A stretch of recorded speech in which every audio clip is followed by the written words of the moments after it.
ndị Igbo be anyị na-ekwu n'okwu ma na-atụrụ inu si na ijiji si na ahụrụ anọ n'enyu wee nyụ na ọ gbago ya harị. Asị gịnị? Na ijiji si na ahụrụ anọ n'elu wee nyụ na ọ gbago ya harị.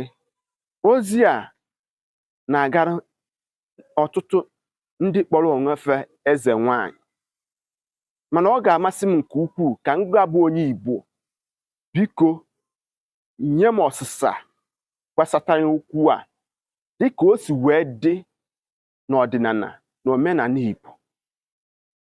O nwere ife dị ka Ezenwayi? Ọ bụrụ na o nwere ife dị ka Ezenwayi n'ala Igbo, kedu okene ọrụ fa? Kedu ọrụ ha na-arụ?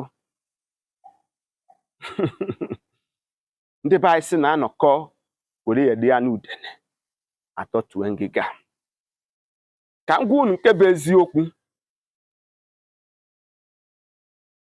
ọrụ mmụọ na-ama mmadụ, ọrụ na-ama mmadụ, ọ na-ama nwoke, ọ na-ama nwaanyị. Ụfọdụ na-arụ n'ụzọ ụka, ụfọdụ na-arụ n'ụzọ ọdịnala. Maka na nke ikpeazụ a, the high level of ndị Ezenwayi a na-afụ on social media na ọ na-agwụzigwa ike. Nye ka m ji were ajụ dịka o si wee dị n'ọdịnala Igbo, maka na ife mma enwere n'ọdịnala Igbo bụ ụzọ dibịa anọ ọ ise. Dibịa na-agba ọkpụ, dibịa na-enye ọgwụ, dibịa na-achụ mmiri, dibịa na-eke ndị amoosu, ọtụtụ dibịa dị iche iche ma agaghị agụsịba. Mana ka ebe ndị Ezenwayi nọ na ya bụ ife, ihe akpa Ezenwayi dibịa? Ajụjụ a ka nsị ka njụa m. Maka na unu n'anya, ọnwa onye nọgidorunu o nweghị ife ọ dị ka ọ ga-eme, ma ọ bụ ọnwa onye gara ije dị ọ dị ka na di ya esere okwu. Ife ọzọ ọ ga-eme bụ ọ nata ọkpakwụkwọ okpu agwụ n'ihi na ọ bụ Ezenwayi. Ka m gwa gị, gị bụ nwaanyị na-egere m ntị, o nwere onye mma masie ya ike marụ eyi ụlọ mmụ ọrụ marụ ọrụ nke mmụọ marụ, mana ị gaghị akpọ ya Ezenwayi.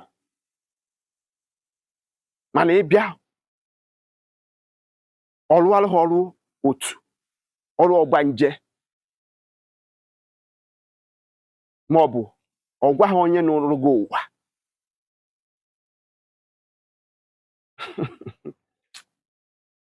Ụmụnna anyị biko ka anyị sepụ nna aka enwe n'ofe. Ị gaghị akpọ ya Ezenwayi mana ọrụ mmụọ mara ya nụ. Mana ị gaghị aga be ya fụ nke amakwụla akwa dị iche iche na-eme advert dị iche iche in the name of ka eweta client.